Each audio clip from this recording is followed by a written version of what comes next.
Ricardo, acá la virtualidad ha jugado una mala pasada, ¿no? Cosas que en el 77 no pasaban. Así que bueno, continuemos. Este, Estábamos un poquito. Porque yo comenté las funciones de la comisión arbitral y de la comisión plenaria, fundamentalmente, como por ejemplo en este tema de la resolución 4 del 2021, referido al artículo 11, que fue apelada por la provincia de Chubut y fue apelada por el contribuyente. Y entonces la comisión plenaria dejó sin efecto esa resolución general. Es una demostración del funcionamiento de los organismos de aplicación del convenio y cómo el convenio se fue ayornando a raíz de la actividad desplegada por la comisión arbitral y por la comisión plenaria, ¿no es cierto? Que siempre fue buscando la manera de actualizar el convenio. Entonces, estamos en el punto de la resolución general 83 del 2002. Acá, Ricardo, un comentario, digo, un poco para los asistentes a la actividad, para darle algunos pilares. Digamos, tenemos el texto del convenio multilateral inmutable desde el año 77 y tenemos eso como uno de los pilares, el pilar fundamental. Por otro lado tenemos las resoluciones generales de la Comisión Arbitral y de la Comisión Plenaria de aplicación obligatoria para todos los contribuyentes que deberían ser de carácter interpretativo, es decir, echar luz acerca de lo que ya dice el convenio. Veremos si eso es lo que hacen las resoluciones generales. O de cuestiones que no dice, pero que requiere aclarar. De hecho, que hay resoluciones generales que tienen más carácter de modificatoria que de interpretativas. Pero bueno, es la manera de poder ayornar este convenio, ¿no? Claro.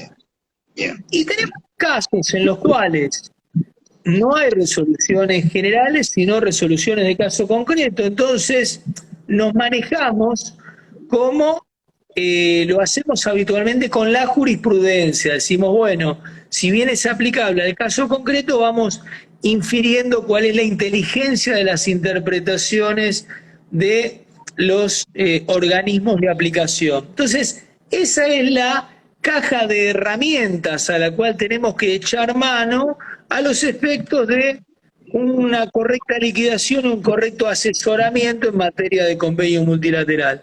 Y Ricardo, bueno, te estás metiendo en un tema muy interesante, ¿no?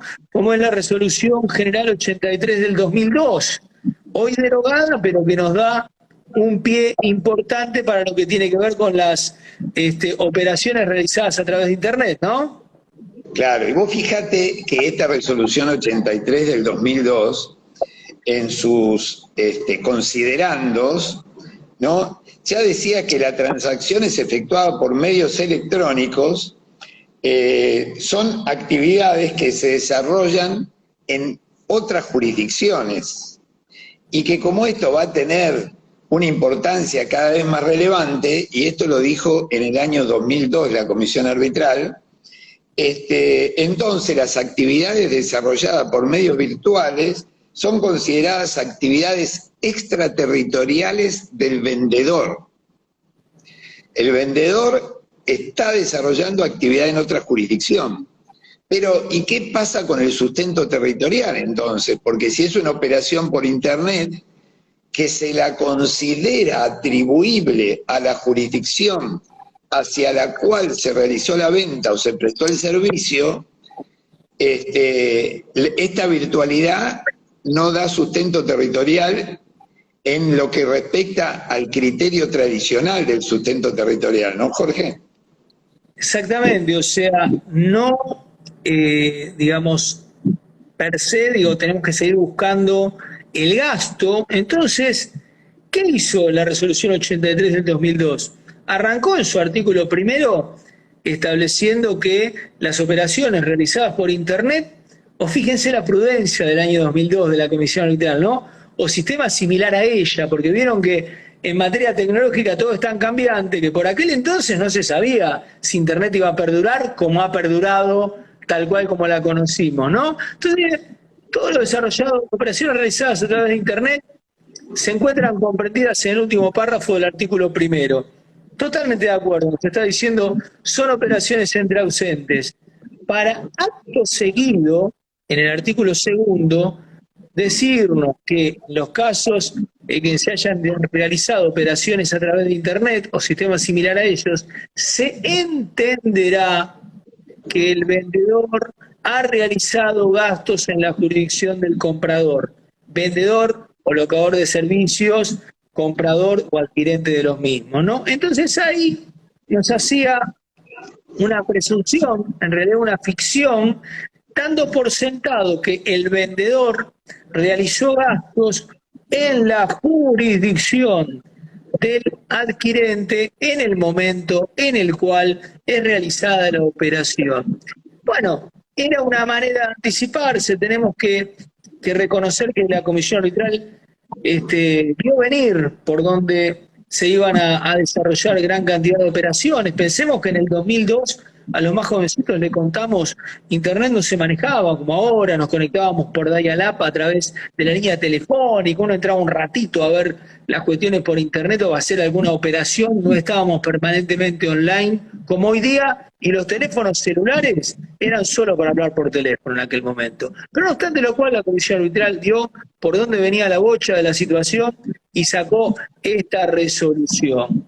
Ahora bien, en el año 2021, ¿sí?, nos encontramos con una novedad relevante, que fue otra resolución general de la Comisión Arbitral, la 5 del 2021. Y vino a realizar interpretaciones también de carácter general, ¿sí?, diciendo nuevamente lo mismo, ¿no?, que se entiende que son operaciones entre ausentes, hasta ahí estamos de acuerdo. Y el artículo segundo viene a establecer que el sustento territorial del vendedor de los bienes o del prestador, locador de servicios, según el caso, se configurará el sustento territorial en la jurisdicción del adquirente de los bienes o obras o servicios, siempre que exista por parte del vendedor, locador o prestador presencia digital en la jurisdicción del cliente. Entonces ahí aparece la presencia digital como el disparador del sustento territorial.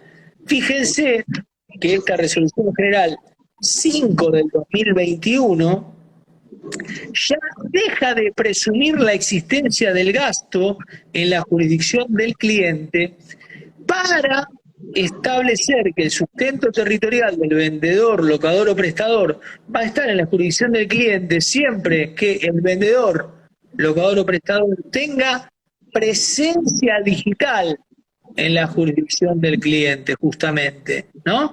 Y ahí es donde aparece este concepto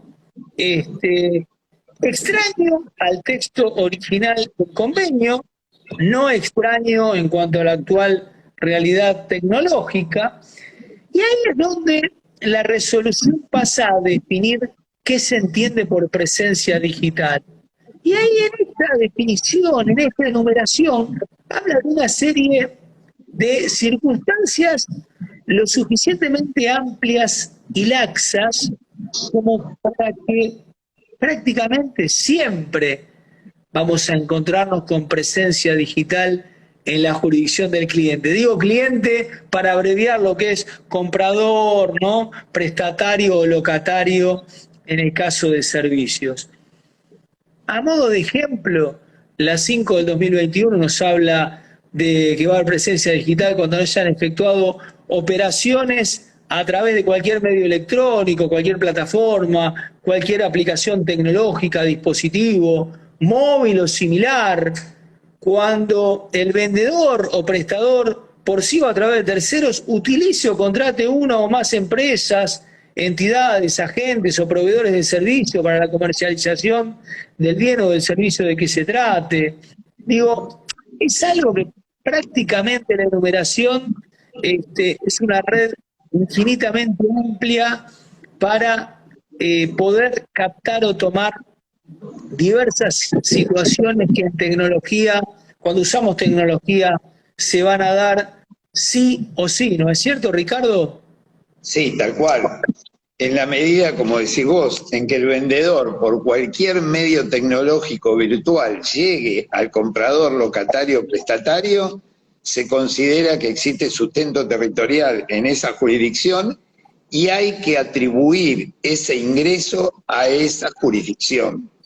Obviamente, por otro lado, el vendedor, sin ninguna duda, va a realizar su venta y va a realizar la cobranza de esa venta. Y al realizar la cobranza de esa venta va a sufrir retenciones por las tarjetas de crédito, por los bancos, que los va a tener que computar como pago a cuenta de esa venta. ¿Todo esto por qué? Porque forma parte de este concepto que vos estabas claramente definiendo, que es cómo se amplió el concepto de sustento territorial para las operaciones virtuales. Sí. Y para atribuir los ingresos entre las distintas jurisdicciones, ahí les sugerimos a los asistentes hacer otra apostilla normativa, hay que echar mano al establecido por la Resolución General 14 del 2017, que nos da pautas para la atribución de los ingresos al domicilio del adquirente provenientes de las operaciones realizadas por estos medios que estamos tratando. La 14 del 2017 refiere que es aplicable a los supuestos del 83 del 2002 y a las situaciones previstas en el último párrafo del artículo primero del texto del convenio multilateral, justamente las operaciones entre ausentes.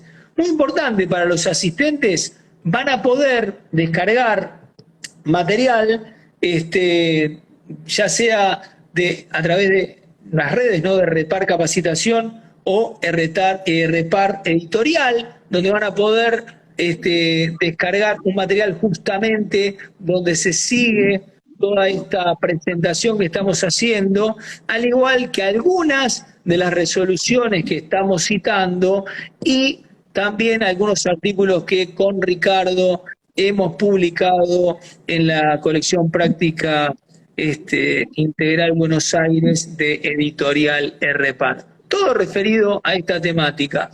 Nos encontramos, bueno, con el desafío de, en este lapso de tiempo, transmitirles los tips fundamentales a tener en cuenta a la hora de liquidar el CM05 2021. Fíjense, operaciones por Internet, tenemos una problemática muy compleja y muy interesante a tener en cuenta. Ya vimos este asunto con la 5 del 2021 y nos vamos a meter en otro tema muy significativo, que es el que tiene que ver con la atribución de los gastos bancarios, claramente como fuente de sustento territorial. ¿Me dejás hacer una salvedad respecto del tema que estábamos viendo de operaciones entre ausentes? Porque vos, Jorge, nombrabas recién que esas operaciones virtuales se atribuyen al domicilio del adquirente. Y la resolución 14 del 2017 define el concepto domicilio del adquirente. Y esto es muy importante a tener en cuenta, porque domicilio del adquirente es el lugar del destino final de los bienes, donde los bienes serán utilizados, transformados o comercializados. Quiere decir que si alguien vende en forma virtual a otra jurisdicción y el que compra lo compra para consumo, hacia donde fue dirigido el bien, a esa jurisdicción hay que atribuir el ingreso. Ya sea que el bien adquirido o el servicio adquirido lo consuma, lo transforme, lo utilice para producir otros bienes o lo revenda en el mismo estado. Ese es el domicilio del adquirente, el destino final de los bienes. Y a nivel de servicios, el lugar donde los servicios serán utilizados económicamente. ¿No es cierto? Y ahora, Jorge, quería hacer esta aclaración, pero vayamos a otro tema interesante que es el que vos estabas planteando, que es el tema de los gastos bancarios, ¿no es cierto? que es un gasto que da sustento territorial, el gasto bancario. Pero, ¿por qué? Porque no hay ninguna duda que es un gasto vinculado con el desarrollo de la actividad. Pero, ¿a qué jurisdicción lo atribuimos? ¿No? A la jurisdicción donde está radicada la cuenta, a la jurisdicción donde está el que realizó la transferencia bancaria o realizó el depósito bancario. Y entonces este es un tema a tener en cuenta. En realidad es un tema que llevado a la práctica es bastante engorroso, porque habría que tomar el extracto bancario e ir mirando cada gasto bancario para ver a qué jurisdicción lo apropio, ¿no es cierto? O sea que en la práctica es un tema, si el contribuyente tiene muchas operaciones, es un tema engorroso. Pero vamos a jugar un poquito en el eje de tiempo, claro, vamos a apelar a la memoria y a la imaginación. Digo, antes de estas resoluciones que vamos a comentar ahora a modo de ejemplo, ubiquémonos una docena de años atrás. Todos teníamos una postura consensuada, todos estábamos de acuerdo en que los gastos bancarios se asignaban a la jurisdicción donde estaba radicada la cuenta del vendedor, locador o prestador de servicios. Era unánime, a nadie se le ocurría pensar otra cosa. Hasta que aparecieron algunas resoluciones generales de caso concreto de la Comisión Arbitral, como alguna de las que nos va a comentar Ricardo ahora. Claro, para traer una de ellas, por ejemplo, fue el caso Sifón contra Provincia de Misiones, que es del año 2012, la resolución 38 del 2012. Y acá se discutieron dos cosas, los gastos bancarios y el impuesto a los débitos y créditos. Recordemos que este es un tema que también llamó mucho la atención, porque los impuestos están comprendidos dentro del artículo 3º en el inciso D, que dice que los tributos son no computables. Entonces, antes de esta resolución, todos consideramos al impuesto a los débitos y créditos como un gasto no computable y a los gastos bancarios como un gasto computable asignable a la jurisdicción del vendedor, del prestador o del locador. Sin embargo, ¿qué dijo Sifón? No, dijo, el gasto bancario en los casos de transferencia bancaria se origina porque hay un sujeto que está ubicado en otra jurisdicción que hizo una transferencia de fondos y esta transferencia de fondos generó dos tipos de gastos. El gasto de la transferencia propiamente dicho y el impuesto a los débitos y créditos. Y este impuesto y estos gastos, ¿por qué se generaron? Porque hay un señor que está en otra jurisdicción que hizo una transferencia. Entonces, estos gastos hay que atribuirlos a la jurisdicción del sujeto que hizo la transferencia. Y acá se produce el cambio de criterio que mencionabas vos, Jorge. Igual, o sea, concretamente, un señor, un cliente que está en Oberá, provincia de Misiones, y hace una transferencia al banco de la esquina, acá en el centro de la ciudad de Buenos Aires, según la comisión arbitral que avaló la postura del fisco de Misiones contra la firma Sifón S.A., decía, no, ese gasto hay que asignarlo al lugar de donde proviene el origen, de donde proviene la transferencia o el depósito. Y ahí viene, más allá de la lógica conceptual, viene la cuestión operativa que marcaba Ricardo, ¿no? Digo, en lugar de tener un total de gastos bancarios originados en el banco de acá a la esquina, que lo asignábamos enteramente a la jurisdicción donde estaba radicado, por ejemplo, Capital, tenemos que agarrar cada gasto bancario y ver cuál es el origen del mismo. Y tenemos que asignar cada gasto bancario a la jurisdicción de la cual proviene el depósito o transferencia que le da origen. ¿Sí? Así intrincada sería la liquidación que habría que hacer teniendo en cuenta el criterio de la comisión arbitral en el caso Sifón S.A. Pero avanzando un poquito, esto con Ricardo, cuando lo hemos estudiado y hemos escrito al respecto, lo veníamos planteando como distintos actos, ¿no? Como si se tratara de una obra, de una comedia o tragedia, no sé qué será, ¿no? Cómo calificarlo.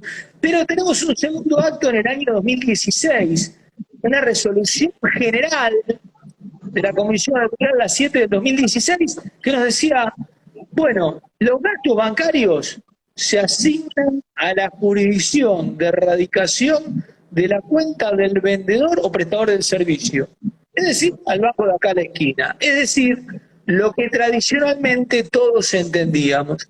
Y ahí nos preguntábamos, bueno, pobres los que sufrieron un ajuste, vamos en sentido contrario, ¿no es cierto? Pero, Ricardo, la historia continuó con un tercer acto en esta obra. Claro, porque la provincia de Misiones apela la resolución 7/2016 y entonces viene el tercer acto, ¿no? Misiones se presenta solicitando que la comisión arbitral se abstenga de emitir resolución y pide la suspensión de la resolución 7 de 2016. Y esto ocurre, se suspende esta resolución.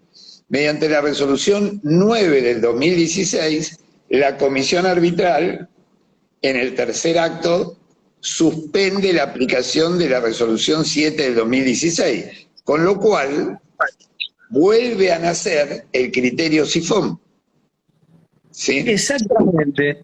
Y queda suspendido en este esquema de funcionamiento de comisión arbitral y comisión plenaria. La comisión plenaria tiene la última palabra para cerrar este tema, o convalidando lo que decía la resolución 7 del 2016, o diciendo otra cosa, ¿no? ¿Y qué hizo la comisión plenaria? Bueno, la comisión plenaria... En el cuarto acto. En el cuarto acto, el 16 de diciembre del 2016 se emite la resolución general, es decir, obligatoria para todos los contribuyentes, 41 del 2016, resolución general de la comisión plenaria, obviamente. Y dijo algo que la verdad no nos deja muy satisfechos, porque la deroga a la resolución 7 del 2016, pero tampoco dice que el gasto bancario se tiene que asignar a la jurisdicción del cliente, del comprador, del locador o del prestador, sino que dice que es una cuestión no susceptible de una interpretación general, por lo cual habrá que estar a las circunstancias y situaciones de cada caso concreto. A ver, más allá de la razonabilidad de sostener que un gasto bancario es soportado por la jurisdicción del cliente o la jurisdicción donde está radicada la cuenta, digo, ¿qué circunstancia particular de cada caso concreto habrá que prestar atención para ver si el gasto se asigna a la jurisdicción del cliente o a la jurisdicción del comprador que está oficiando de vendedor, locador o prestador de servicio? ¿Influirá si el banco está en la vereda del sol o en la vereda del asombro durante la mañana? ¿Influirá si la gráfica es de color rojo o de color azul del banco?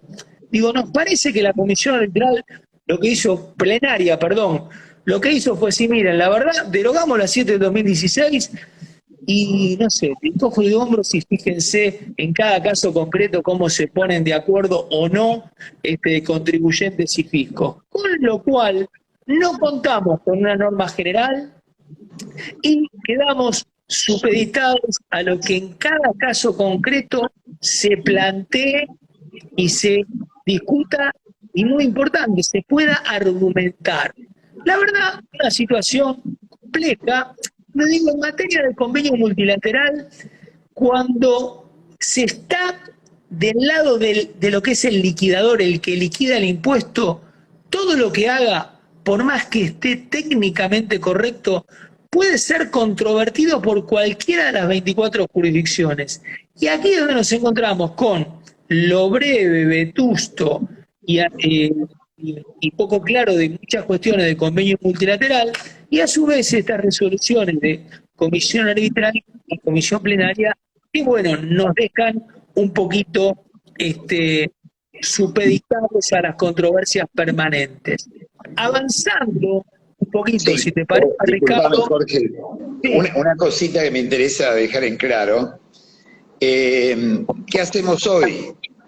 Bueno, la ¿Qué hacemos Comisión hoy? Arbitral resolvió otros casos con posterioridad a Sifón, donde mantuvo el criterio de Sifón. Quiere Sí. decir que hoy, ¿qué le recomendamos a los contribuyentes o a los asesores? Bueno, aplicar el criterio Sifón, porque la Comisión Arbitral siguió ese criterio en la resolución de casos concretos posteriores. Es más, hubo casos donde era difícil determinar si había sustento territorial o no en operaciones entre presentes. Era difícil determinar si había o no sustento territorial para atribuir el ingreso en la jurisdicción y optaron por la más fácil. Simplemente con un gasto bancario atribuible a la jurisdicción desde donde proviene la transferencia, justificaron el sustento territorial para atribuir ese ingreso. Entonces, digamos, esta es la recomendación en ausencia de una norma que hubiese aclarado el tema que en realidad es necesaria. Claramente, y de esta conjunción de gastos bancarios, por un lado, más presencia digital por el otro, que presencia digital es prácticamente cualquier utilización de la tecnología para realizar operaciones, digamos que prácticamente el sustento territorial está garantizado, por decir de algún modo, y a esta altura es casi ocioso afirmar que el contribuyente local del impuesto sobre los ingresos brutos es una especie prácticamente en extinción y que va a quedar reducido o ya está reducido al muy pequeño comerciante de cercanía de bienes de primera necesidad, incluso hasta los comercios pequeños de barrio, como tradicionalmente les llamábamos, suelen estar realizando operaciones por medios informáticos, por medios digitales, con lo cual tampoco serían contribuyentes locales, ¿no? Y ahora, algo que Ricardo ha citado, un concepto que ha citado hace un ratito, que es este criterio de asignación de ingresos de destino final de los bienes. Fíjense, a esta altura del partido, en el año 2022, seguimos repasando cuestiones de los primeros artículos del texto del convenio multilateral. Asignación de gastos y nada menos, que asignación de ingresos. Y ahí viene este criterio de destino final de los bienes. Bueno, a ver, vamos a buscar una interpretación, una resolución general. No, momento, más allá de que tenemos los criterios de la resolución general 14 del 2017, aplicable a operaciones entre ausentes, no tenemos una resolución general que nos defina con cierta precisión qué es destino final de los bienes. Entonces, tenemos que empezar a armar doctrinariamente esa figura a través de las sucesivas resoluciones de caso concreto. Y ahí es donde remarcamos esto, ¿no? El esfuerzo que tienen que hacer los contribuyentes, que tienen que hacer las empresas, guiadas por sus asesores para munirse de prueba preventiva, ¿no? De ir documentando los criterios que se van utilizando y la manera en que se van probando. ¿Por qué? Porque si uno tuviera que enunciar este criterio de atribución de ingresos de destino final de los bienes, debería decir que es algo así como el destino final de los bienes conocido por el vendedor al momento de realizar la venta. Entonces, al contribuyente, usualmente, puede resultarle relativamente sencillo, por decirlo de algún modo, si es que hay algo sencillo en esta vida, ¿no? Pero le resultaría sencillo demostrar y documentar que conocía el destino final de los bienes al momento de realizar la venta. Ahora, lo que le resulta muy complejo es demostrar que no conocía el destino final de los bienes posteriores al lugar de entrega o del retiro por parte del cliente al momento de realizar la venta. Es una prueba negativa, demostrar que yo no conocía, es lo que muchas veces en doctrina hemos referido y hemos conocido como la probatio diabólica, ¿no? Tener que demostrar que yo no conocía qué iba a ser a posteriori mi cliente con los bienes que yo le entregué en un determinado lugar o que retiró de mi establecimiento, ¿no?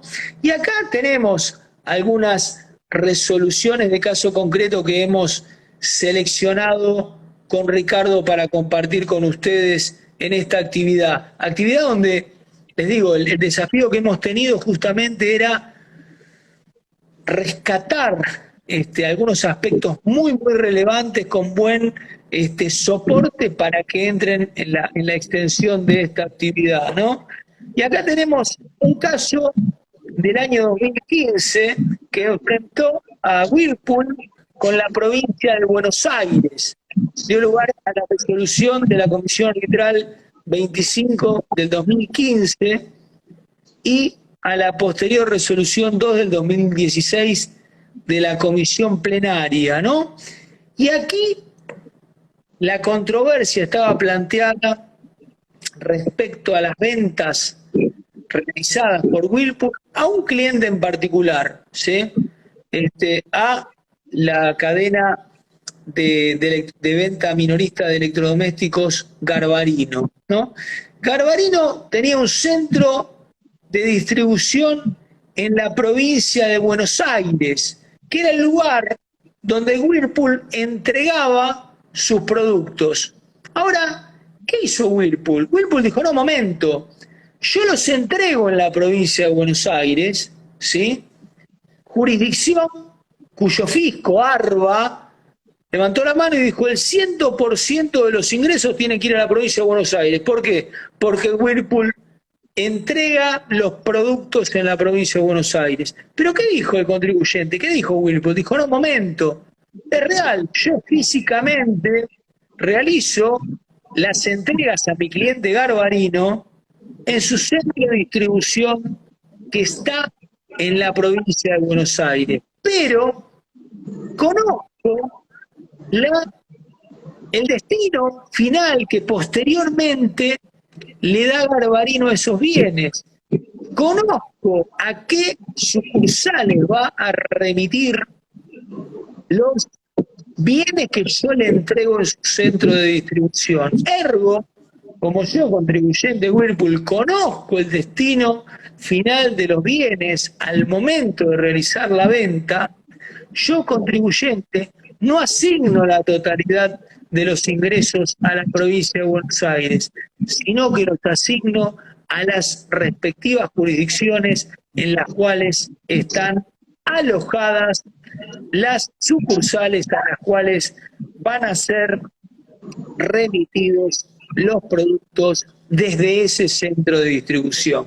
¿Sí? Fíjense, el contribuyente ahí lo que hizo fue probar en sentido positivo.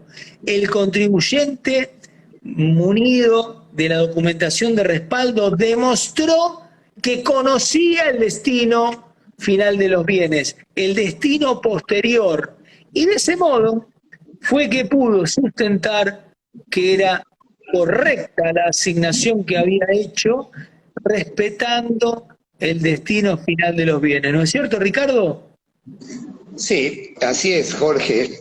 Yo en esa época estaba en la comisión arbitral y me acuerdo de este tema. Y quiero destacar esta situación. Whirlpool recibía una orden de compra donde le decía, yo le compro 200 productos, pero 80 me lo manda Tucumán y 120 me lo manda Córdoba. Entonces, como vos decías, Whirlpool conocía a través de la orden de compra el destino final del bien. Pero hay otra situación, un agravante más. Hace no menos de 15 años que la comisión arbitral cambió el criterio de atribución del ingreso desde lugar de entrega a destino final del bien. Sin embargo, la provincia de Buenos Aires, en sus ajustes, hoy, Jorge, tenemos casos que estamos discutiendo, sí, donde el ajuste es que la provincia de Buenos Aires sigue utilizando el criterio lugar de entrega. Es decir, si yo entrego en un transporte, la provincia y ese transporte está en la provincia de Buenos Aires, ARBA dice, hace el ajuste porque ese ingreso hay que atribuirlo a provincia de Buenos Aires. Cuando no es lo que corresponde, ya no me interesa más el lugar del transporte, me interesa el destino final del bien, donde el bien va a ser utilizado, transformado o vendido en el mismo estado. Entonces, esto hay que tenerlo claro, porque todavía hay jurisdicciones que siguen aplicando el viejo criterio. Hoy, destino final del bien. Y como vos dijiste, Jorge, Whirlpool, a través de la prueba, pudo demostrar que al momento de entregar la mercadería, él conocía el destino final del bien y por lo tanto atribuyó ese ingreso al destino final del bien. Y la comisión arbitral le dio la razón. Totalmente.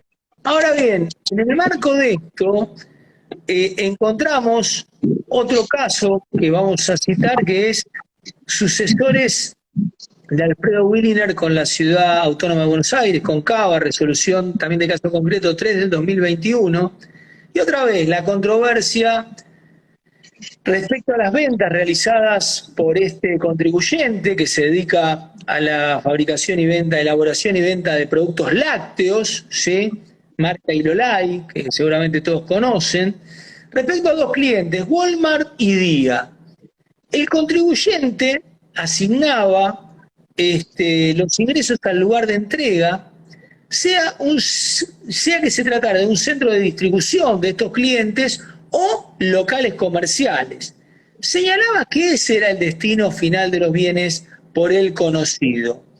AGIP sostuvo a lo largo de la controversia del proceso de inspección que el contribuyente conoce el destino posterior al lugar de entrega y, fíjense, destaca que determinadas partidas que figuran en la contabilidad como bonificaciones sobre ventas por contrataciones por punteras y espacios, el famoso punta de góndola, insert en supermercados, promociones y demás, demuestran que conoce cuál es el destino final de los bienes, ¿no? Una diferencia un poco arriesgada, digamos, ¿no? Que no deriva directamente de la naturaleza de estos conceptos, ¿no? ¿Qué hizo la inspección? Asignó, fíjense, asignó las ventas a esos clientes según el coeficiente de ventas que tenía el propio contribuyente respecto a la generalidad de sus clientes, ¿no? Y la comisión arbitral avaló lo actuado por AGIP. Aquí el esfuerzo probatorio del contribuyente, de sucesores de Alfredo Williner S.A., fue en sentido negativo, es decir, tuvo que tratar de demostrar que no tenía conocimiento del destino final de los bienes, la probatio diabólica de la que le hablábamos hace un rato, ¿no? Y un poco, mientras vamos leyendo acá a gran velocidad los comentarios y consultas que nos aparecen mientras vamos hablando, decimos, a ver, lo intrincado y lo difícil que es para quienes estamos asesorando e incluso para quienes en ocasiones están representando jurisdicciones como le tocó a Ricardo durante varios años, poder hacer fuerza para que queden plasmados criterios lógicos en las resoluciones de caso concreto y también en las resoluciones generales, ¿no? Y ahí es donde uno observa que en muchas ocasiones las jurisdicciones en el marco de la comisión arbitral y sus representantes, no fue el caso de Ricardo, pero hay muchos que sí, son movidos más que por cuestiones técnicas, por cuestiones de conveniencia en cuanto a la recaudación que puntualmente lleva para la jurisdicción. Un tema que es una pena porque debería primar el criterio técnico por encima del recaudatorio. Creo que esto es algo que debemos tener siempre presente y entenderlo a la luz de la composición de la comisión arbitral, cómo está compuesta por sus 7 integrantes y los 24 integrantes de la comisión plenaria. Digo, si en algún momento el criterio imperante fuera el técnico por sobre el recaudatorio, tanto en el marco de la comisión arbitral y de la comisión plenaria, como en el marco de cada fisco en particular, donde se ven comportamientos e interpretaciones zigzagueantes en función a la conveniencia particular en el caso concreto, todo sería más claro y todo sería también más pacífico a la hora de esta materia, que en definitiva, ¿qué es? Es distribuir el total de una torta, de una pizza, en las distintas porciones de los entre 2 y 24 comensales que pueda haber en este banquete, ¿no? Que son cada uno de los fiscos involucrados en la cuestión. Pero de momento, como eso no es lo que ocurre, tenemos que ir surfeando las olas en función a lo que nos van dictando las resoluciones de comisión arbitral y comisión plenaria. Y un tema, por demás, interesante desde la preocupación, digamos, nos lo trajo una muy relevante resolución de caso concreto, que es la 12 del 2020, ¿no? En el cual estuvo involucrado Mercado Libre, ¿no es cierto, Ricardo? Así es. Mercado Libre, que es la plataforma que utilizaba un contribuyente para promocionar sus productos, ¿no? Entonces contrataba publicidad a Mercado Libre, y supongamos un cliente que está en Salta fabricando sus productos en Salta, los quiere promocionar y contrata a Mercado Libre para que le haga la publicidad. Entonces Mercado Libre le hace la publicidad a un cliente de Salta. Concretamente, acá para ubicar un poquito el caso, la controversia estaba dada respecto a los rubros en los cuales justamente, como bien dice Ricardo, Mercado Libre lo que hace es publicitar al producto y cobra por exponerlo, no cobra por operación de venta, ¿está? Cobra por exponerlo. Y la controversia era Mercado Libre y el fisco de la provincia de Santa Fe. Claro, Mercado Libre, ¿qué hizo? Una prestación de servicio publicitario. Y todos sabemos que las prestaciones de servicio, los ingresos provenientes de las prestaciones de servicios, se atribuyen a la jurisdicción donde el servicio es económicamente utilizado. ¿Quién fue el que demandó el servicio? El que demandó el servicio fue el contribuyente que estaba ubicado en Salta. Entonces Mercado Libre dijo, yo le presté este servicio a un fabricante que está en Salta, facturó y atribuyó el ingreso a Salta. Pero vino la provincia de Santa Fe y dijo, el servicio era publicidad, y en realidad la prestación del servicio es a aquel que observa la publicidad. Es decir, aquel que ingresa a su computadora, hace un clic y ve la publicidad, compre o no compre el producto. Y es muy factible que habrá muchas de esas personas que ven la publicidad que no están en Salta. Entonces Santa Fe dijo, no, este ingreso no debe atribuirlo a Salta, sino que debe atribuirlo a las jurisdicciones donde están los que vieron esa publicidad. Ahora, ¿cómo detectamos esta situación? Esta es una información... Ricardo, acá hay una primera cuestión, que destacar. Mercado Libre y el fabricante, el cliente de Mercado Libre, que para el ejemplo que dio Ricardo es el fabricante de Salta. Mercado Libre dice, asigno el ingreso a la jurisdicción donde está radicado mi cliente. ¿Qué sostuvo la provincia de Santa Fe? Ubica un tercer sujeto, una cantidad de terceros sujetos, que son los que visualizan la publicidad. Entonces dice, el servicio de publicidad no se configuró respecto al fabricante de Salta, sino cuando cada uno de los que han ingresado a ver la publicidad la han visualizado.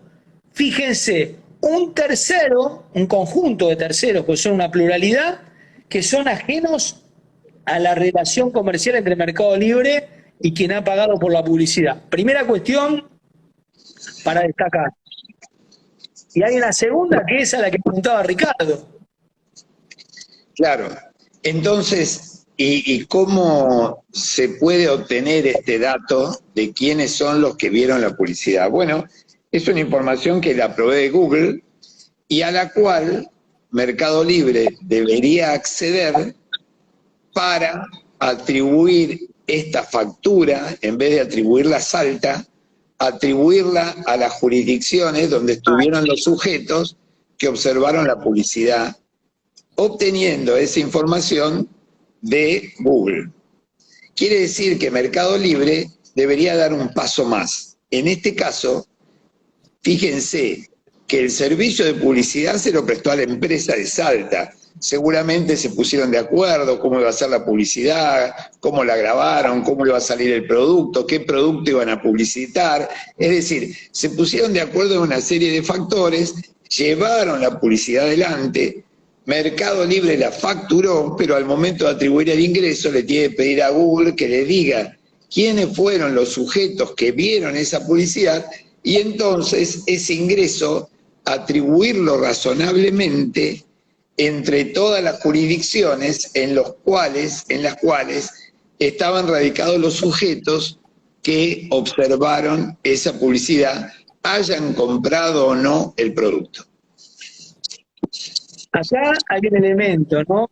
En este segundo aspecto de cómo distribuirlo, esta herramienta Google Analytics tiene varias limitaciones. Primero, conceptualmente, el servicio de publicidad es prestado en la jurisdicción del que entra a mirar la publicidad.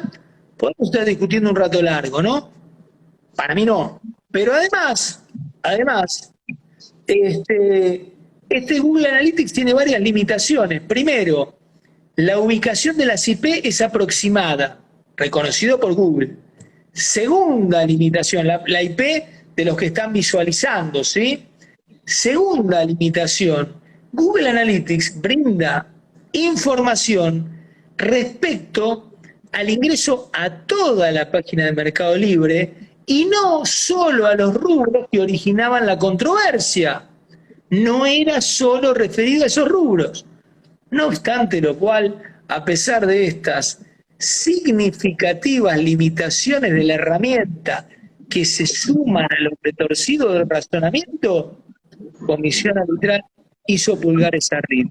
Acá estoy leyendo el chat y veo toda clase de calificativos y de preocupación por esto que estamos comentando, pero bueno, así es como están dadas las cosas, y si bien refiere a un contribuyente en particular, que en este caso es Mercado Libre, que tiene una particularidad en cuanto a la actividad que desarrolla, su planitud económica y demás, nos viene a plantear una cuestión en cuanto a la asignación del ingreso que va más allá de la jurisdicción de los contratantes. Mercado Libre y el que contrata la publicidad, no, pero para ver dónde asigno el ingreso tengo que recurrir al lugar de radicación de otros sujetos que son los que simplemente visualizan la publicidad.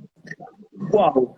Estamos ante problemas a la hora de liquidar el comercio multilateral y más aún a la hora de defender lo que se ha liquidado en cuanto a coeficientes de ingresos y gastos en el marco de UCM05. ¿Sí? Atento a que la paleta de matices y de variantes que puede tener con lo ya conocido, más las situaciones aún no controvertidas en casos concretos, nos hace sentir bastante a la expectativa de cómo puede seguir toda esta historia, ¿no es cierto, Ricardo? Sí, no hay duda, Jorge, es preocupante el tema, porque esta información que brinda el Google Analytics no es una información concreta de que los que visualizaron esa publicidad están en los lugares que se han definido.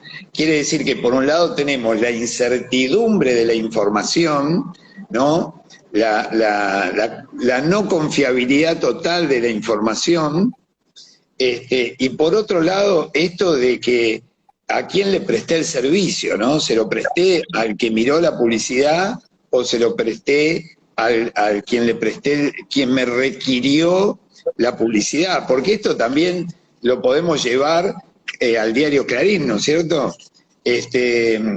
Jorge, publicitamos el estudio en el diario Clarín, y hacemos una pauta publicitaria, publicidad gráfica, sacamos un aviso de 10 por 10, ¿y cómo sabemos quién leyó el diario? ¿No es cierto? Y entonces, la agencia de publicidad, ¿a quién le prestó el servicio? ¿Al que leyó el diario o al cliente que está en Villa Crespo, ¿no? Que es un fabricante de ropa? ¿A quién le prestó el servicio de publicidad?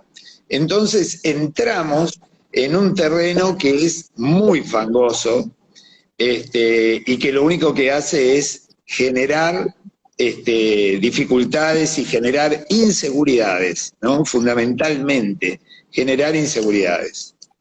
Justamente esta falta de armonía es lo que hace que en el ciclo de tributos provinciales y municipales, que como les comentaba, bueno, estamos llevando adelante con Ricardo y que el ciclo 2022 comienza el próximo martes por la mañana, las inscripciones están abiertas, quedan algunas vacantes aún. Estemos hablando permanentemente de situaciones en las cuales nos queda la incertidumbre y la necesidad de protegernos ante los embates de los virus, ¿no? Pero bueno, este es el contexto en el que nos estamos manejando. 24 jurisdicciones, Ciudad Autónoma de Buenos Aires, y 23 provincias, y no tenemos que olvidarnos que el artículo 35 del convenio hace aplicable al mismo también a los tributos municipales. Más de 2.200 municipios a lo largo y a lo ancho del país. El año pasado hemos podido asistir y tratar en el ciclo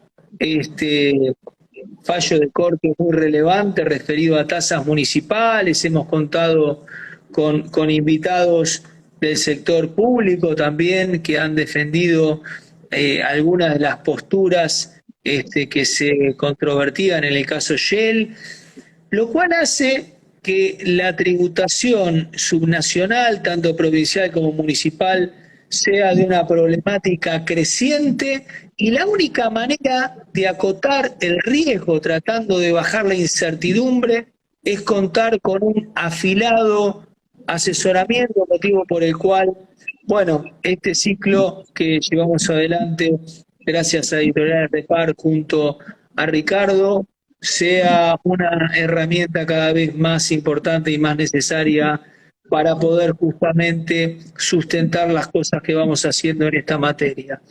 Ya vamos finalizando esta actividad que se ha extendido en el tiempo un poco más allá de lo previsto, producto de esa pérdida de conectividad en algún momento, pero bueno, apasionante la materia y podríamos estar horas hablando sobre estos tópicos, pero bueno, nuestro objetivo fue brindarles estas herramientas fundamentales para esta tarea de liquidación del CM05-2021.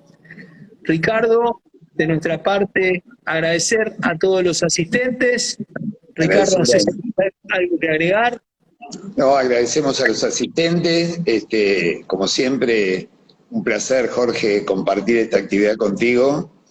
Y gracias a Repar por invitarnos.